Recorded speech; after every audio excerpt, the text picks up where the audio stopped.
Sir ఇప్పుడు నా question ఏంటంటే, ఇప్పుడు రీసెంట్‌గా నోటిఫికేషన్ గ్రూప్ 1, 2 అలా రిలీజ్ అవుతున్నాయి కదా సార్. ఇప్పుడు యూపీఎస్సీ ప్రిపేర్ అయ్యేవాళ్ళు గ్రూప్ 1, 2 రాయాలంటే సేమ్ బుక్స్ యూజ్ అవుతాయా సార్? ఇప్పుడు ఫర్ ఎగ్జాంపుల్ జియోగ్రఫీ, హిస్టరీ, ఎన్‌సీఈఆర్‌టీసీ ఇవి ఉన్నాయి కదా సార్. సేమ్ అవి చదివితే సరిపోతుందా? లేకపోతే పర్టిక్యులర్‌గా మళ్ళీ స్పెషల్ బుక్స్ ఏమన్నా చదవాలా సార్? అంటే పర్టికులర్గా అయితే మాత్రం గ్రూప్స్కి వేరే బుక్స్ కూడా చదవాలి. యూపీఎస్సీతో పాటు గ్రూప్స్ మీద ప్రత్యేకంగా మనం ఇలాంటిదే ఒక సెమినార్ చేస్తున్నాం. అక్కడ నేను బాగా ఎక్స్ప్లెయిన్ చేస్తాను. అయినా మీరు అడిగారు కాబట్టి సింప్లిఫై చేస్తాను. గ్రూప్స్కి ప్రిపేర్ అయ్యే స్టూడెంట్ తనకు తాను తెలుసుకోవాల్సింది 3 క్లారిటీల్లో, ఐదర్ మూడిట్లో ఇది ఒకటని. నేను యూపీఎస్సీతో పాటు గ్రూప్స్ ప్రిపేర్ అవుతాను, బట్ యూపీఎస్సీ ఎక్కువ, గ్రూప్ 1 తక్కువ, లేదా గ్రూప్ 1 ఎక్కువ, యూపీఎస్సీ తక్కువ. ఈ క్లారిటీ ఉండాలి. 2, నేను తెలంగాణ, ఆంధ్ర రెండిట్లోనూ గ్రూప్ 1లు, గ్రూప్ 2లు, లోకల్, నాన్ లోకల్ రెండిట్లోనూ కూడా ప్రిపేర్ అయిపోతాను. అక్కడ ప్రిపేర్ అవుతాను, ఇక్కడ ప్రిపేర్ అవుతాను, ఆడ ఉంటాను, ఈడ ఉంటాను, లేదు ఓన్లీ తెలంగాణ మాత్రమే, లేదా ఆంధ్ర మాత్రమే ప్రిపేర్ అవుతానా, లేదా ఓన్లీ గ్రూప్ 1 మాత్రమే ప్రిపేర్ అవుతాను, ఓన్లీ గ్రూప్ 2 మాత్రమే ప్రిపేర్ అవుతాను అని క్లారిటీ. 3వది వెరీ ఇంపార్టెంట్ ఏంటి అంటే, నేను అప్పటికే ఏం ప్రిపేర్ అయి ఉన్నాను అంటే, యూపీఎస్సీకి ఆల్రెడీ ప్రిపేర్ అయిపోయి ఉన్నాను సార్, లేదు. ప్రిపరేషన్లో ఉన్నాను సార్, లేదు. అసలు యూపీఎస్సీలో ఎజెండాయే కదా సార్, లేదు. గతంలో యూపీఎస్సీ ప్రిపేర్ అయ్యాను కానీ ఇప్పుడు ఏది ప్రిపేర్ అవ్వట్లేదు సార్, లేదు. గతంలో గ్రూప్ 1 ప్రిపేర్ అయ్యాను సార్, ఇప్పుడు ఏది ప్రిపేర్ అవ్వట్లేదు సార్, లేదు.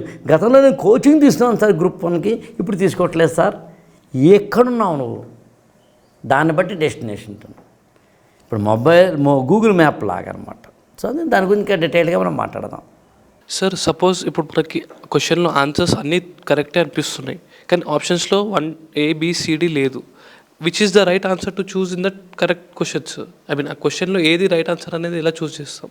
అంటే సాధారణంగా యూపీఎస్సీలో ఇది రైట్, మొత్తం ఇచ్చిన 4 ఆప్షన్స్లో ఒకటి ఖచ్చితంగా రైట్ అయ్యి ఉంటుంది తప్పింది, కానీ no doubt about that. Sometimes controversial అక్కడే కదా. నాదేమో రైట్ ఆన్సర్ ఇది అనుకుంటుంటే యూపీఎస్సీ ఇచ్చే రైట్ ఆన్సర్ అది సార్, ఫ్యాక్ట్ మాత్రం వేరే ఉంది.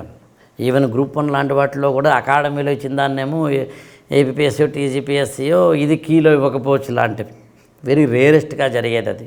దాని దురదృష్టం అంటాం. అలా యూపీఎస్సీలో ఎప్పుడో కానీ జరగలేదు. కానీ బేసికల్గా నేనైతే ఏమంటానంటే, ఫ్యాక్చువల్ మాత్రమే ఆన్సర్కి కీలకం కాదు, ఫ్యాక్చువల్తో పాటు అనాలిసిస్ కూడా కీలకం, అనాలిసిస్తో పాటు అనాలజీ కూడా కీలకం. ఈ కీలకమైన వాటిని అర్థం చేసుకోగలిగి ఉండాలి. అందులో ఆన్సర్ పట్టుకునేటప్పుడు జస్ట్ నాకు ఇన్ఫర్మేషన్ మాత్రమే ఉంది సార్, ఫ్యాక్ట్స్ మాత్రమే ఉన్నాయి సార్, నా నాలెడ్జ్ మాత్రమే ఉంది సార్, ఏంటిది మన ఎన్సీఆర్టీ ఇది ఉంది సార్, కాదు. ఎన్సీఆర్టీలో ఉన్నదాన్ని తిరగేసి అడిగేయడము, ఆ తిరగేసి అడిగినప్పుడు మనం దాన్ని చెప్పగలిగి ఉండాలి కదా. ఇప్పుడు ఝాన్సీ లక్ష్మీబాయి మీద ఐ థింక్ 2023లో క్వశ్చన్ వచ్చింది. I think if I'm not wrong, subject correction. మామూలుగా అయితే కనుక ఆమె ఏ విధంగా పోరాడింది ఏంటి అనేది పిల్లలు మాట్లాడేది. మన ఎన్సీఆర్టీలో ఉన్న దాంట్లోంచి లైన్ యాజ్ ఈజ్గా అందులో ఉన్నాయి కాబట్టి చాలామంది అక్కడ ఏదో ఆల్రెడీ ఎన్సీఆర్టీ పుస్తకంలో ఇది ఉంది కదా, సేమే ఇచ్చాడు కదా, దేర్ ఫోర్ ఆన్సర్ ఇదే అని. కానీ వాడు యాక్చువల్గా నాట్ అడిగాడు.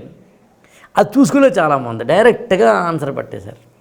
సో ఇది సమ్టైమ్స్ క్వశ్చన్ అడిగాడంటే మనకు ఆల్రెడీ టెక్స్ట్ బుక్లో ఉన్నదే అడిగాడు అనుకోవడం, మనకి తెలిసిందే అడిగాడు అనుకోవడం మాత్రం రాంగ్. సార్ యూపీఎస్సీలో క్వశ్చన్స్ కరెంట్ అఫైర్ బేస్ మీద ఉంటాయి కదా సార్. ఒకవేళ ఒక పర్టికులర్ సబ్జెక్ట్ మీద ఫేవరబుల్గా కరెంట్ అఫైర్స్ మెజారిటీగా ఉంటే ఆ సబ్జెక్ట్ క్వశ్చన్స్ ఎగ్జామ్లో అపేర్ అయ్యే ఛాన్సెస్ ఉంటాయా సార్? ఖచ్చితంగా ఉంటాయి. అసలు కరెంట్ అఫైర్స్ బేస్డ్గా, కాంటెంపరీ అఫైర్స్ బేస్డ్గా కనుక మనం ప్రిపరేషన్ చేసుకుంటే 75% సివిల్ సర్వీసెస్ అయిపోయినట్టే. కరెంట్ అఫైర్స్ని నేర్చుకునేందుకు అనవసరంగా ఏదో ఒక న్యూస్ పేపర్ని మాత్రమే నమ్మద్దని చెప్పడమే నా ఉద్దేశం. కరెంట్ అఫైర్స్ వద్దని చెప్పడం నా ఉద్దేశం కాదు. అసలు కరెంట్ అఫైర్సే మీకు బెస్ట్ ఎగ్జాంపుల్ చెప్తాను. ఈ పేపర్ అది ఏదైతే మొన్న 2026 May 24 జరిగాయో, ఇందులో కొన్ని క్వశ్చన్స్ అసలు సుభాష్ చంద్రబోస్ మీద క్వశ్చన్ వచ్చింది మోడర్న్ ఇండియాలో. అంటే మొన్న 2024 May 2026 జరిగిన ఎగ్జామినేషన్లో సుభాష్ చంద్రబోస్ అసలు వచ్చినవే మోడర్న్ ఇండియాలోంచి 5 ప్రశ్నలు. 5 ప్రశ్నల్లో కూడా సుభాష్ చంద్రబోస్ రావడం ఏంటి? ఎందుకు రావాలి? ఇది చూడండి, మీరు ఆశ్చర్యపోతారు. ఇది కరెంట్ అఫైర్స్ నోట్స్. ఇది మోడర్న్ ఇండియా నోట్స్ కాదు. మరి current affairs notes Subhash Chandra Bose ఎందుకు ఇచ్చాడు? సో ఈ ఏడాది మేజర్గా సుభాష్ చంద్రబోస్ మీద వచ్చిన ఆర్టికల్స్, ఆజాద్ హింద్ ఫౌజ్ మీద వచ్చిన ఆర్టికల్స్ అన్నీ కావు. కాంటెక్స్చువల్గా మీకు చెప్పాలి అంటే అసలు సుభాష్ చంద్రబోస్ యొక్క మరణం మీద ఉన్న అనేకమైన అంశాలు, second world war, first world war, ఆ వరల్డ్ వార్ జరిగిన ప్రధానమైన ఘట్టాలు, వీటన్నింటి మీద ప్రత్యేకంగా ఆర్టికల్స్ రావడం అనేది, సరే ఆర్టికల్స్ రావడం వెనకాల ఉన్న మళ్ళీ కరెంట్ అఫైర్సే కదా. సో అందుకని కరెంట్ అఫైర్స్ని చదువుకుంటే దాన్ని యాచీజ్గా చదువుకుంటే ఉపయోగం లేదు, కానీ దాన్ని మళ్ళీ యాన్షియంట్ ఇండియాకి, మిడివల్ ఇండియాకి అప్లై చేసుకోగలిగితే బాగుంటుంది. ఐఏఎస్ ఫర్ ఆల్ ఛానల్ని సబ్స్క్రైబ్ చేసుకోండి, లైక్ చేయండి, షేర్ చేయండి.